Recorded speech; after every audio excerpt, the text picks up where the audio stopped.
Good afternoon, everyone. So for those of you who are here, thanks for coming. And for those of you who are online, and I have no idea how many you are, thanks for watching. So first of all, I want to wish everybody a happy new year, both personally and on behalf of the School of Medicine. And it's my privilege to talk to you about what's happened in the past year with the school and what we face in the year ahead. With an enterprise as large as we are, that encompasses so many activities in our three missions, both clinical care, research, and education, it is impossible to summarize everything that goes on in the school in a single address. So you're not supposed to do this, but I will apologize in advance to anybody I've left out or notable achievements that I failed to mention. So here's the agenda for today. We'll go through a few of the leadership recruits we've had in the past year, cover some of the milestones, then give you a little historical perspective on the 5-year trajectory of the school, and then talk about areas that we have to focus on both during this year and in the upcoming several years. So we created a new position this year, the Senior Associate Dean for Faculty and Chief Wellbeing Officer, and I'll cover that mission later in this talk. And we're fortunate to recruit Dr. Lottie Derby, a nationally recognized figure in this space from the Mayo Clinic. We also recruited Dr. James de Gregorio from the Institut Pasteur in Paris to succeed Dr. Ribera as the chairperson for the Department of Physiology and Biophysics. Dr. Heideford graciously agreed to succeed Dr. Thornburn as the chair of the Department of Pharmacology, and I want to thank Mark Delacqua for serving as the interim while we conducted that search. We were happy to name Amira Del Pino Jones as our Associate Dean for Diversity, Equity, and Inclusion, succeeding Dr. Shanta Zimmer, who had been in that role for about 6 years since she arrived here in 2016. And we were fortunate to recruit Lisa Neal Graves, who has a background in both law and business, to be the CEO of our Anschutz Wellness Community, which we'll talk about a little bit later in this talk. We had some faculty that had notable achievements this year. Dr. Ron Sokol from our Department of Pediatrics was named a distinguished professor at the University of Colorado, a singular honor.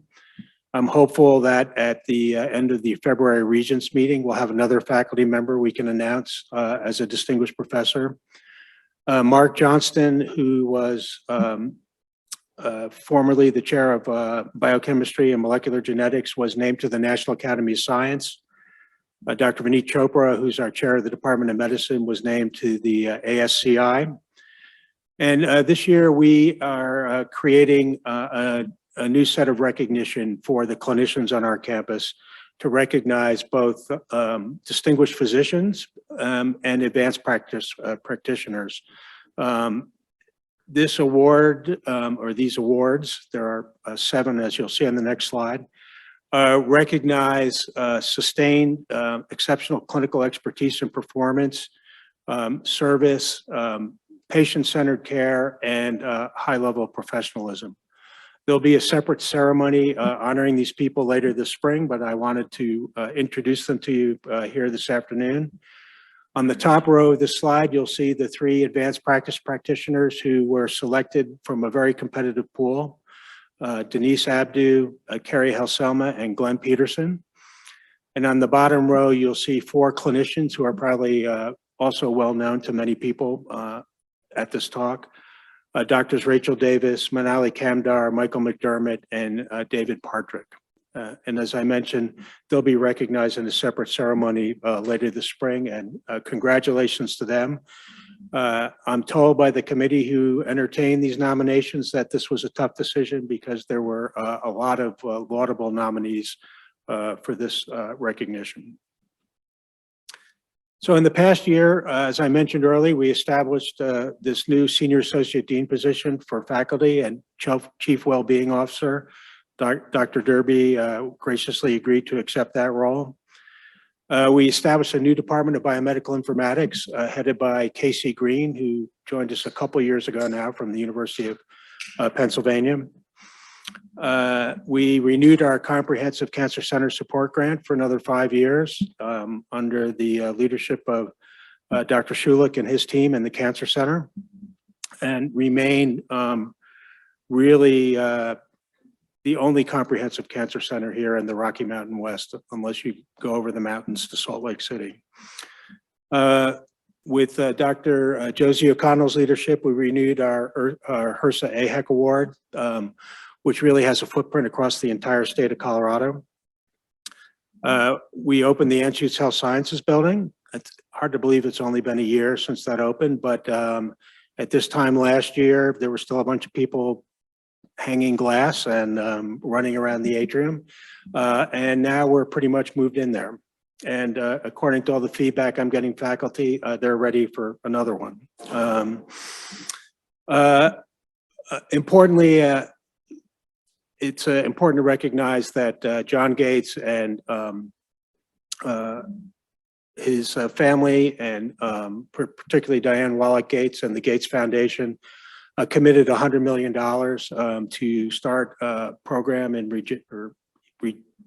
infuse a program in regenerative medicine and cell-based therapy with a matching commitment from the university. So that will be a $200 million project that will be formally launched this spring, and hopefully have a major impact on this campus over the upcoming years. I want to thank Dr. Harris Love and Dr. Akathoda for working with our colleagues in Colorado Springs to get accreditation for a new physical therapy program that will be a novel method combining distance learning with hands-on clinical experience. And getting through that accreditation was a bit of a challenge, so they're congratulated for both their expertise and their perseverance. This is the first year, or now we're in year 2 of our new curriculum.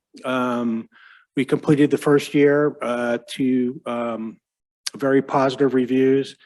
Our class of 2025, who's that first cohort, is now in their clinical year. And as many of you know, we converted to an all LIC curriculum effective this year.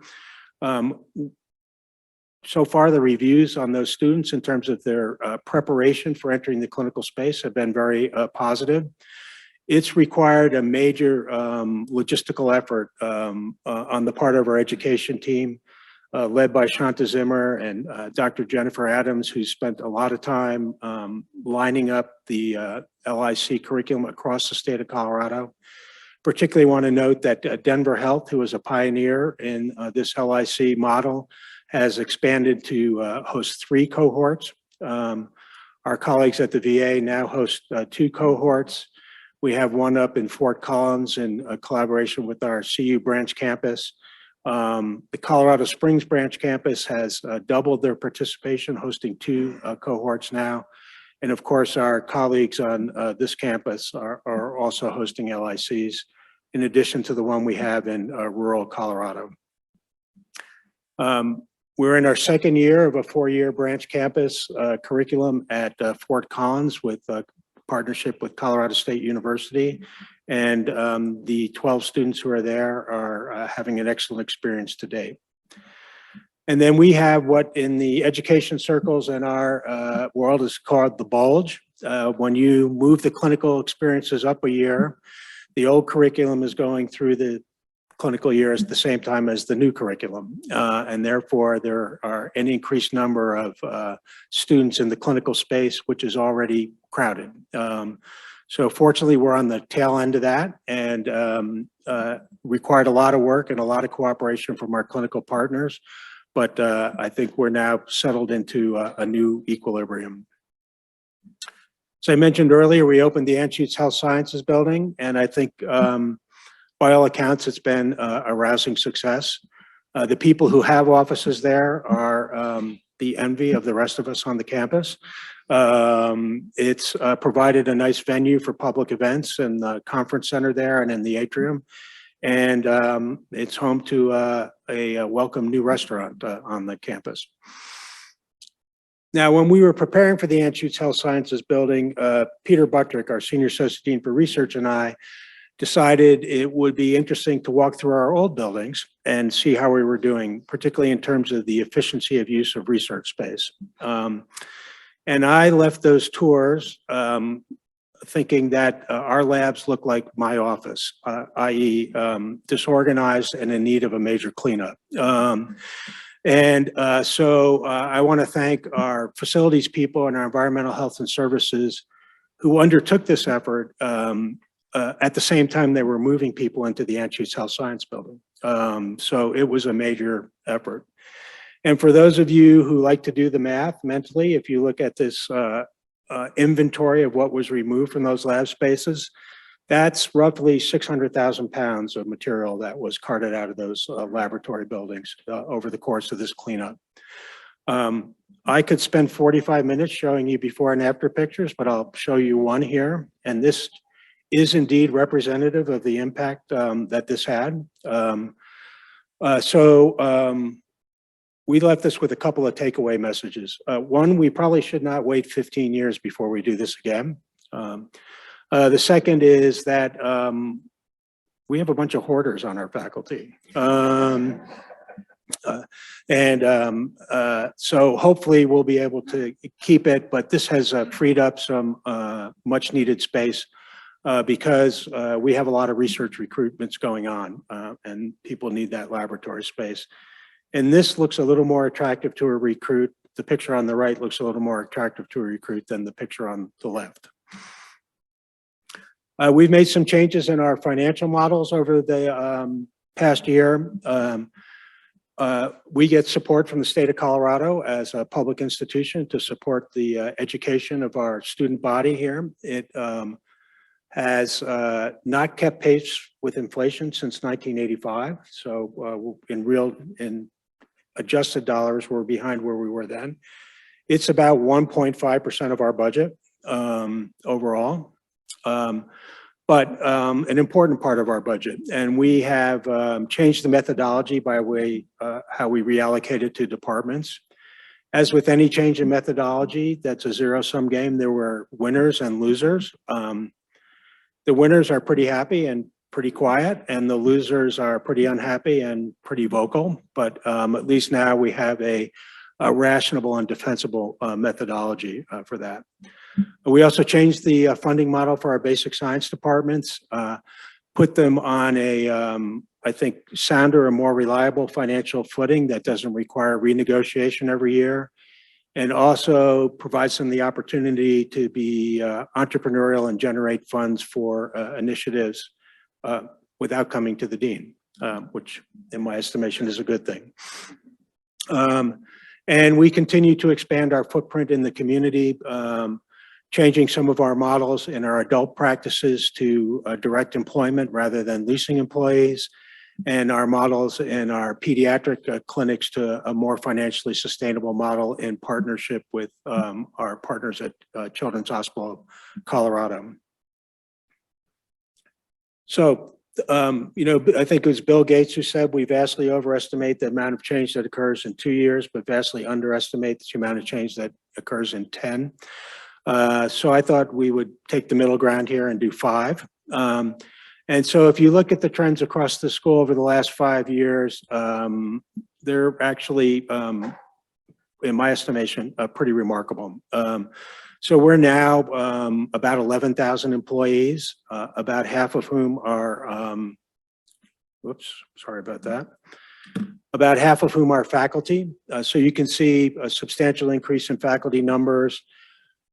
Those of you who suffered through this talk several years ago, remember that I predicted that we would plateau. That has not happened yet.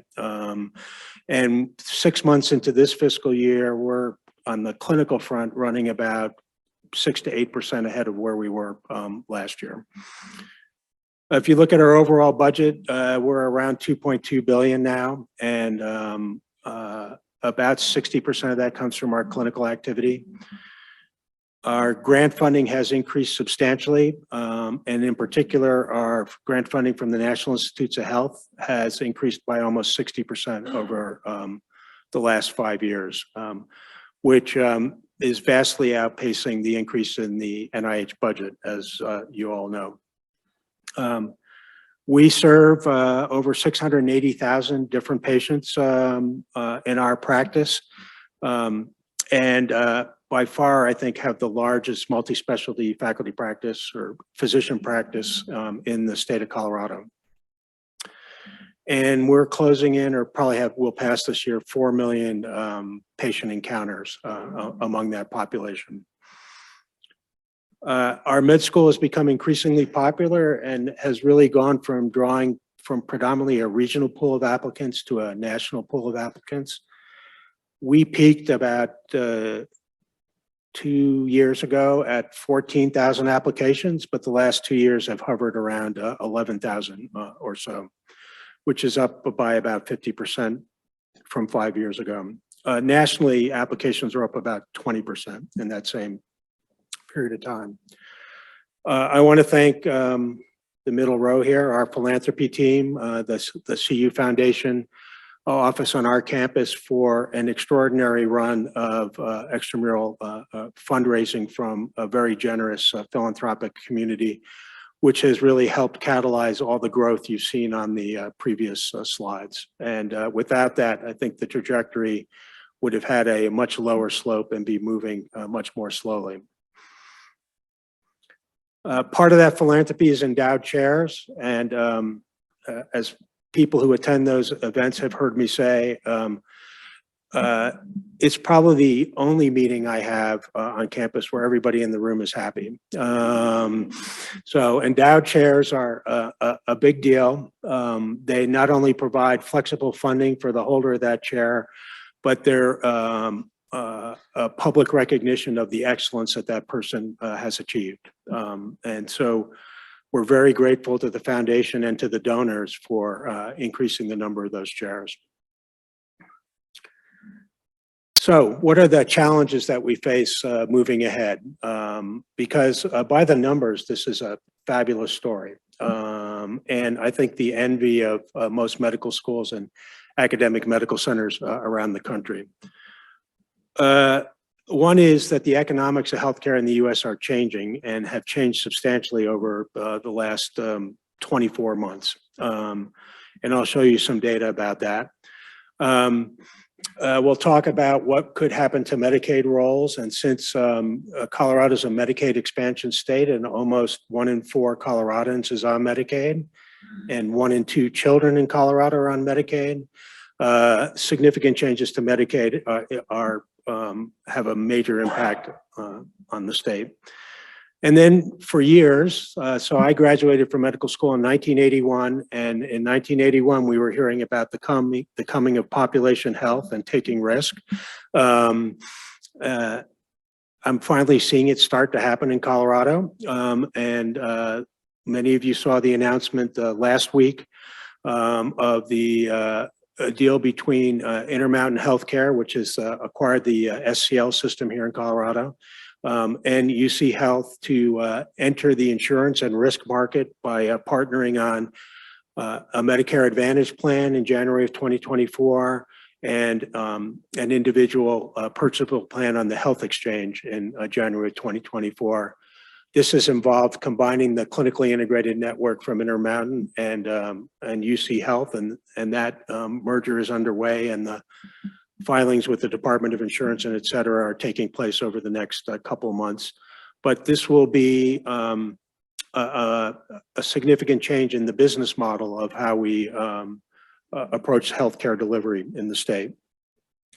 So if you look at the economic landscape, these are data from Kaufman and Hall about the projections for 2022. And the left-hand side are the increases in orange, are the increases in labor costs across the country for healthcare and non-labor costs, primarily supplies, including drugs. And when you add those two numbers together, you're at $135 billion. Which is a major increase in expense. On the right in the green bars are these economist projections of the percentage of hospital systems in the country who will be running negative margins in close of business 2022. And you can see the numbers over 50%. And if you look at the source of those costs, they're demonstrated on this slide from the same source. Overall, about a 20% increase in operating expenses. And if you are on the Colorado Hospital Association mailing list, the way I am, then earlier today you got this email showing that Colorado is right in line with the national trends. Now, one of the things I will point out on this infographic is overall in the state of Colorado, hospital admissions are down by 6%. Anybody who walks across this campus knows that that is not true on this campus, as we'll talk about in a minute.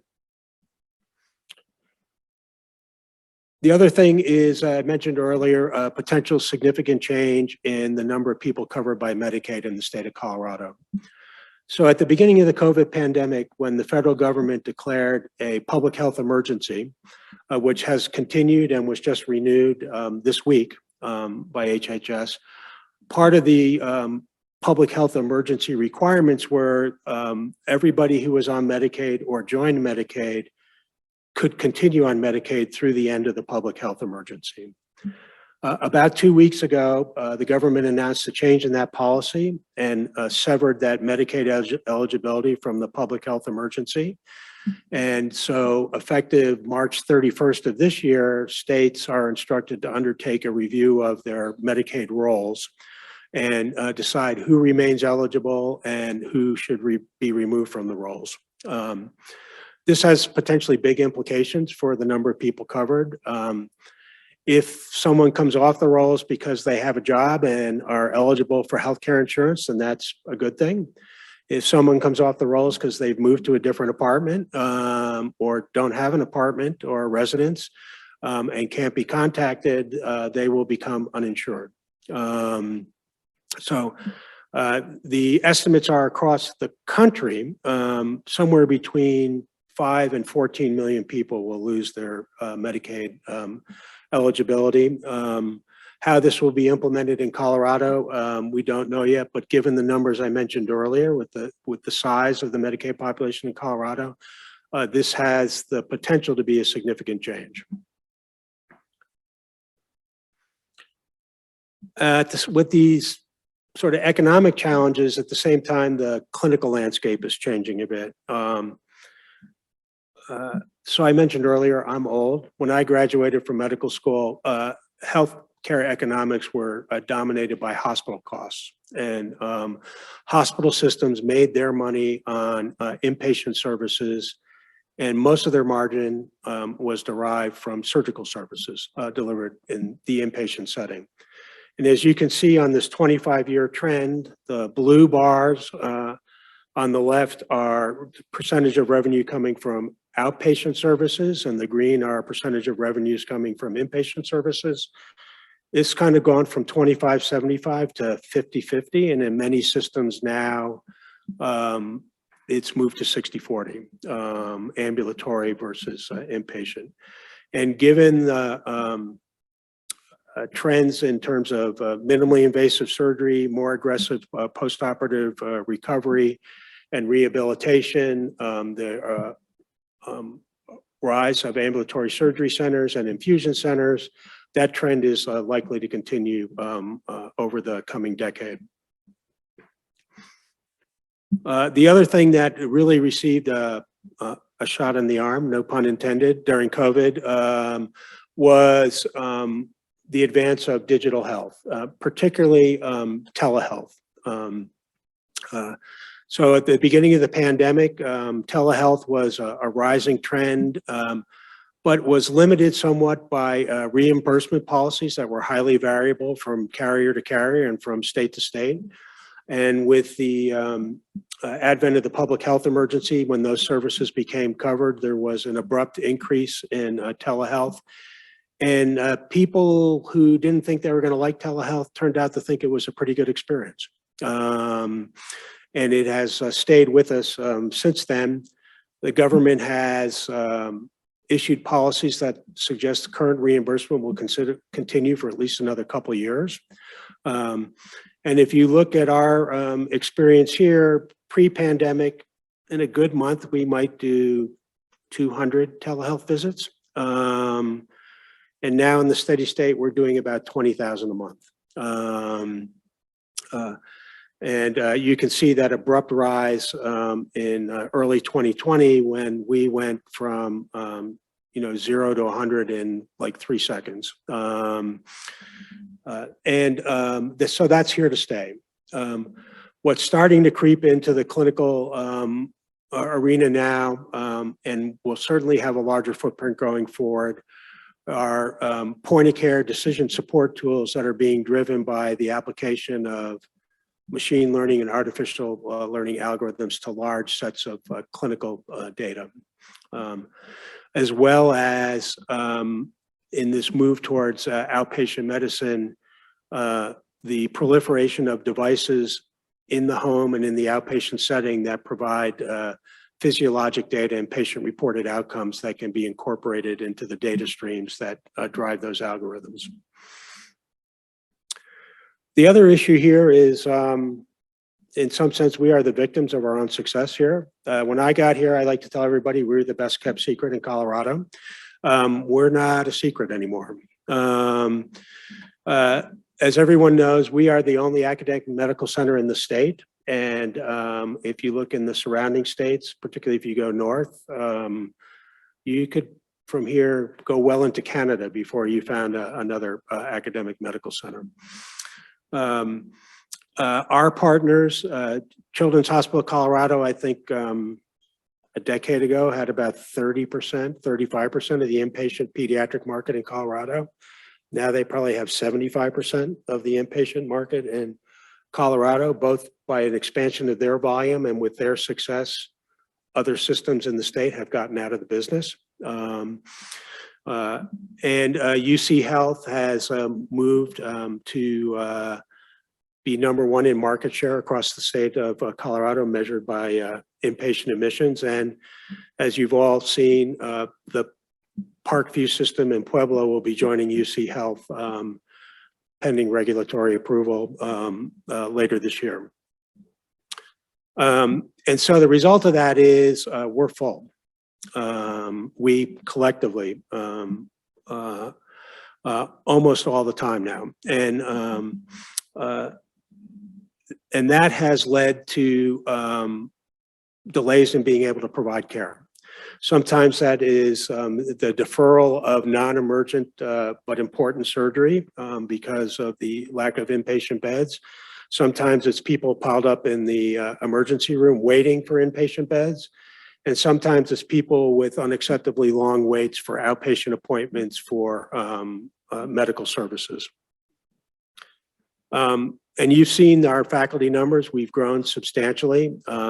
We've expanded the workforce a lot. And despite that, we haven't kept up with this. And when you lump all that together, that's the access problem that there's a lot of dialogue about now on this campus.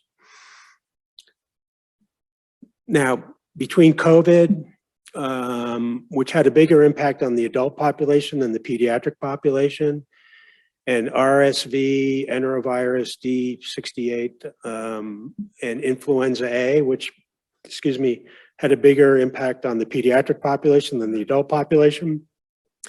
And the fact that everybody who didn't get care during the COVID pandemic is now showing up in our emergency rooms. I think I read the news release this week that the University Hospital emergency room is the 7th busiest in the United States now, which is a marked change from 5 years ago. That's put a tremendous stress on the entire workforce on this campus, both in the hospitals and on our faculty, and is not sustainable in the long term with our current models of care. Now, if you go back to 2019, you would see that the National Academy of Medicine released a report on physician burnout and provider dissatisfaction in the medical arena. And the past 3 years has not made that problem any better. And if we're going to fix the access issues and be able to provide timely care, we have to fix the burnout and wellness issues among our faculty. Now, last spring, UC Health conducted a survey of their providers across the entire system. We extracted the data Dr. Derby and her team, working with Dr. Harry at the Chief Wellness Officer for UC Health, extracted the data for our faculty. And you can see here that we have a high level of provider burnout. Around 1 in 2 of our clinicians report being burned out. It varies from department to department. These are cleverly identified with numbers on the bottom, so you can't tell which department is which. But in no case are we performing really well. Only about 25 to 30% of our people are excited about coming to work every day, which is not a good situation. So clearly this is something we need to address and needs to be a priority. In that 2019 report, of which actually Dr. Derby was a contributor and one of the authors, they advanced this sort of conceptual model about the feedback loops about clinician burnout and professional well-being. And it starts on the front line of caregiving, and that exists within an ecosystem of a healthcare system, which incorporates both our practice and our clinical partners, and then factors in the external environment. You know, in 2019, when we had patients in the intensive care unit, for instance, families were upset their patients were there, but they were grateful for the care they were getting. In the early days of the COVID pandemic, that remained the case. Post-vaccination of the COVID pandemic, a lot of those interactions became adversarial. People wanted ineffective therapies like ivermectin. They wanted to debate whether their loved one actually had COVID or not. And it added stress on top of an already crushing clinical load. And then it turns out that people have life outside of their job. And when your kids are home from school because of remote learning and COVID, or people in your family get sick, or you can't travel to see the people in your family who've gotten sick, that adds to the stress. So this is clearly something we have to address. Now, a few years ago when I gave this talk, I tried to come up with a graphic that represented the relationships on this campus. And this is what I came up with. 3 principal partners that are inextricably intertwined on this campus, which is my way of saying that we're not going to solve these problems alone. To the extent that some of them arise from the work environment, and our work environment occurs in the context of our clinical partner systems, it's going to require working together with them to help solve these problems. Now, on the January 26th, this group is going to be holding a retreat. Dr. Derby, Dr. Liz Harry from UC Health and the School of Medicine, and Dr. Jenny Reese from Children's and the School of Medicine will be leading a retreat for that will incorporate these departmental well-being leaders to start sharing best practices. You saw we had a lot of variability across departments in terms of the level of burnout, and starting to formulate plans to address these issues. Now, I should note that the data I showed you largely came from our adult practices. It did not include survey data from our basic science departments and researchers, nor did it include survey data from our faculty who take care of children. The people at Children's had the fortune or misfortune of timing their provider engagement survey with the RSV surge this fall. So those data will be in shortly, and we will see what story they tell. But I would predict that we would have what is euphemistically referred to as opportunities for improvement there as well. So this is a major priority for us for the upcoming year. I want to thank the department chairs who have co-funded with the school these well-being champions within the departments and who have are taking this problem very seriously. Another major focus for us in the upcoming year and years ahead is quality and safety. If you look at who is working in our hospital partners these days, you will see a lot of young faces and a lot of people who weren't there 24 months ago.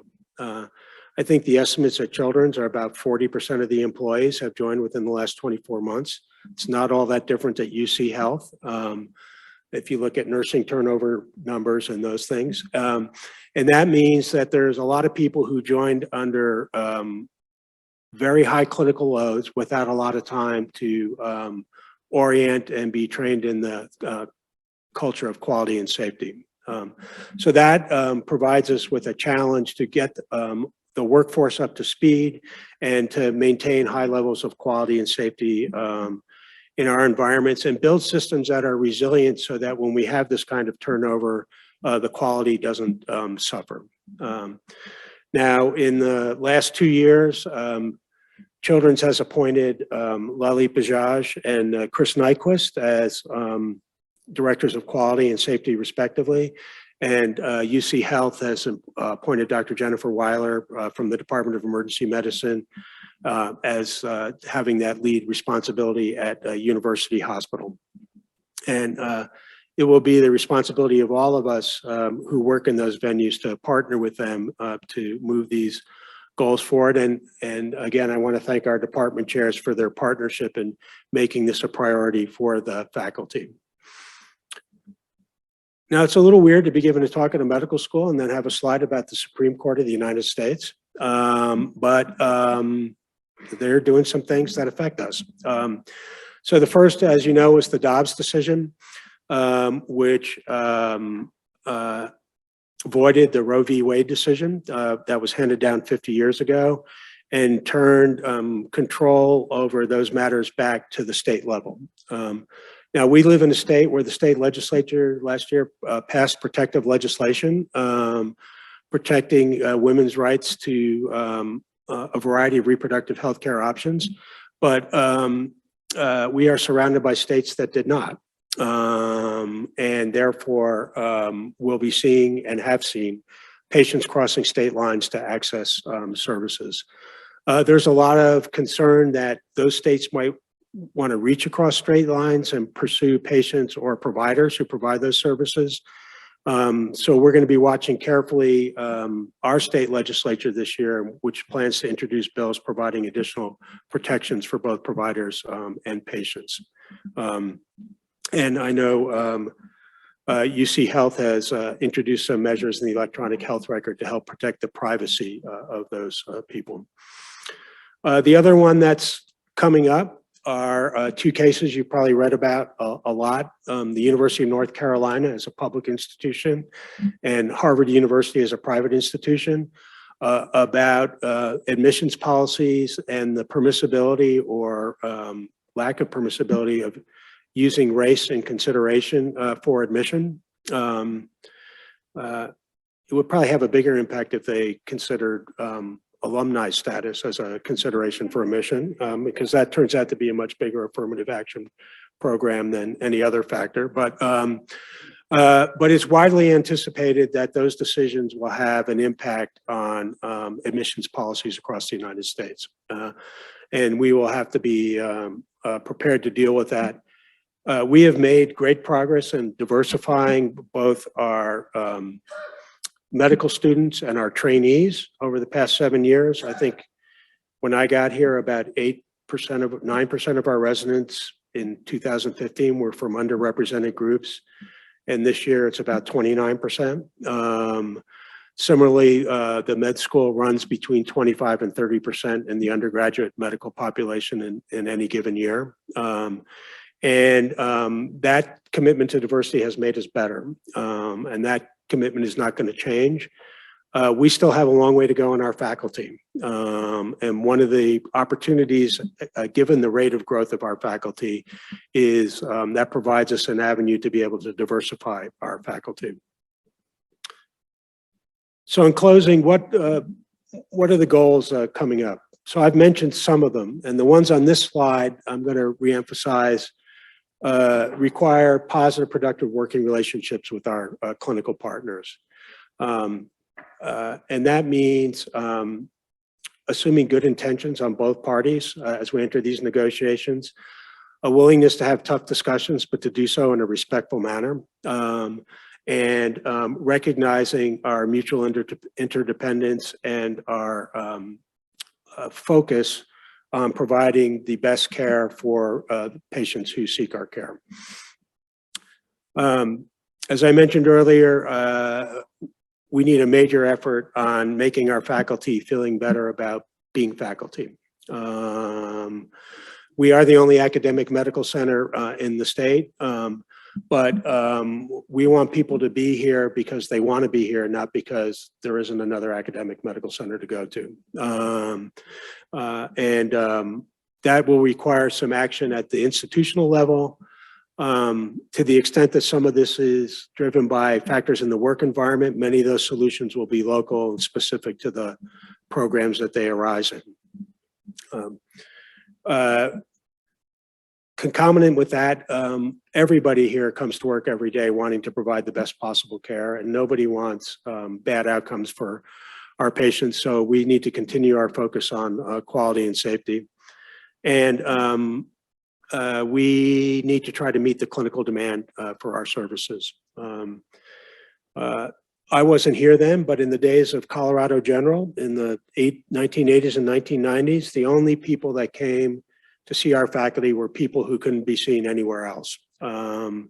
Since that time, there's been a dramatic change, and now everybody wants to come and see us, and we need to try to help meet that demand. In partnership with the Aurora community, we're committed to moving ahead with our Anschutz Wellness Center. I mentioned earlier we recruited Lisa Neal Graves to lead that effort. The zip codes around this campus, 800, 10, 11, and 12, are among the 3 poorest and most diverse in the state of Colorado. There's at least 48,000 residents in those 3 zip codes who don't have access to primary care. And we need to stand up a practice to help meet part of that demand. And we'll be moving ahead for that this year. We need to prepare for LCME reaccreditation. I had this the first year I was here, and it was my fantasy at that time I would have exited the stage before I came up again. Alas, that is not to be. In a fit of insanity, and I want to tell you that all the drug testing and psychometric testing has declared that Dr. Kaplan is actually sane. Bonnie Kaplan from the Department of Emergency Medicine is leading our efforts to put together our submission for this reaccreditation and prepare us for the site visit. Last time around, our submission was, I think, 481 pages long. We now have another branch campus and 5 years of experience in Colorado Springs, so it'll probably be longer this time around. So I want to thank Bonnie for taking that lead and encourage all of you to respond to her emails when you hear from her. Obviously, this is a big deal. It's a pain. If we don't have LCME accreditation, our graduates can't go to ACGME certified residencies. So, we would probably lose our eligibility for federal financial aid for our student body. So we need to take this seriously. I mentioned this earlier. We want to create sustainable systems that are resilient and can respond to changing workforce conditions and maintain a high level of safety and reliability in terms of clinical outcomes. I think we're entering the era where the promise of personalized medicine needs to translate into the practice of personalized medicine. Now, all of us who treat patients say that we do practice personalized medicine tailored to the patient in front of us. Well, in using this term, I mean taking advantage of all the data that are available and all of the advanced informatics techniques that help process that data in a way to make it usable to clinicians to impact the way we take care of patients. And that'll be a major focus in the years ahead. And part of that is moving the discoveries of our faculty into clinical care. We have some examples now of, for instance, of CAR T-cell trials on this campus that have opened up based on the discoveries and development of our faculty that have provided remission to patients who, for whom conventional therapy had failed. And our goal is to move more of these novel and exciting therapeutics into the clinical space. So in conclusion, we have significant problems to address. We need to make our workforce, our faculty feel better about their profession and their practice. Some of this is self-generated. If we weren't so good, people wouldn't want to come and see us and we wouldn't be so busy. But that's not something that we should apologize for. Despite the rising real estate prices in Denver, we continue to be able to attract and recruit really outstanding faculty and medical student applicants and residency applicants. We have a major role in continuing to attract and developing that talent. I can't emphasize enough, given this all LIC curriculum that we're pursuing now, that it's required a lot of cooperation from not only our clinical partners on this campus, but from Denver Health and other institutions around the state to provide our students with an outstanding educational experience. I showed you the financial data of the systems under pressure across the country and a similar proportion of systems under pressure in Colorado. If you read the Denver Post, you've read about the financial pressures at Denver Health, for instance, where they are facing substantial budget deficits from last year. I'm looking at Tom Grono and Jenna Hausman here in the front row, and I'm sure they're wincing at this last slide. Our partners on this campus are facing the same pressures: increase in salaries for healthcare personnel, increase in supply costs, uncertainty in supply chain that has changed the just-in-time inventory philosophy that a lot of institutions had. Pressures on their reserves because of the performance of the financial markets. So on paper, people have lost money over the last year. But compared to most systems, both of our partners are starting in a better place and should be able to weather this storm. It doesn't mean you won't hear from your hospital friends that the budgets are under pressure and we need to scrutinize things carefully. And with that, I want to thank you for your attention, and I'd be happy to entertain any questions. Thanks very much.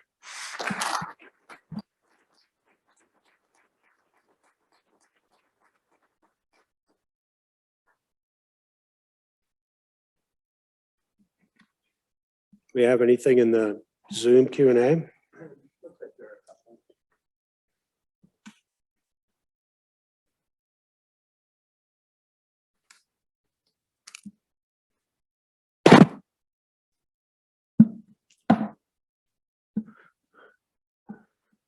Okay.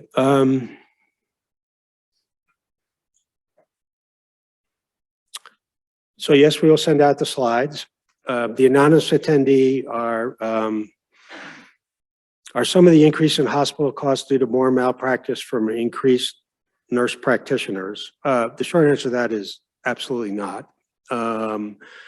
I think all of our faculty, NPs, PAs, psychologists, MDs, provide outstanding quality care. They're all covered by our malpractice trust. So we see any reports at our Office of Risk, and there is no signal that our APPs provide anything less than outstanding care.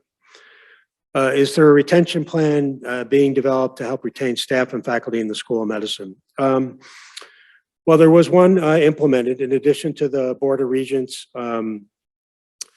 approved merit pool in July. There was a compression pool approved this fall in which departments had the latitude to adjust salaries that were either out of line compared to their peers in the School of Medicine or out of line compared to the marketplace in order to retain people. We will never be paying at the top of the percentile mark. We generally aim to be around the middle of the pack, and which means, for those of you who are fans of statistics, that everybody will know somebody who has the same job someplace else who's making more than they are, and everybody will know somebody someplace else with the same job who's making less than they are. That's what it means to be at the 50th percentile. Shockingly, we don't hear complaints about people who know somebody who's making less than they are. We do hear complaints from people who know somebody who's making more than they are. We have incentive plans in place in most departments and now in the basic science departments that should allow high-performing individuals to have compensation that tracks with their performance. Therefore, I hope that will encourage people to stay here. More importantly, I think, are the things I covered in the talk, which is the so-called professional quality of life, what it's like to come to work here every day, how we can position ourselves to be the employer of choice in the healthcare marketplace in this region, I think are going to be more important than any of these specific salary initiatives.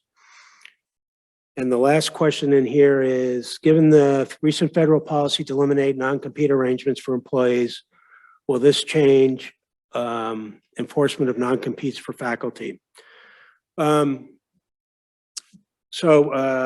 origin of this question was an announcement and a request for public comment by the Federal Trade Commission last week about eliminating non-compete clauses. There is a school of thought that think that the Federal Trade Commission does not actually have any authority over nonprofit organizations, and therefore that rule will not apply to nonprofits. So the short answer is, in the short term, no. If somebody leaves now, we will enforce their non-compete.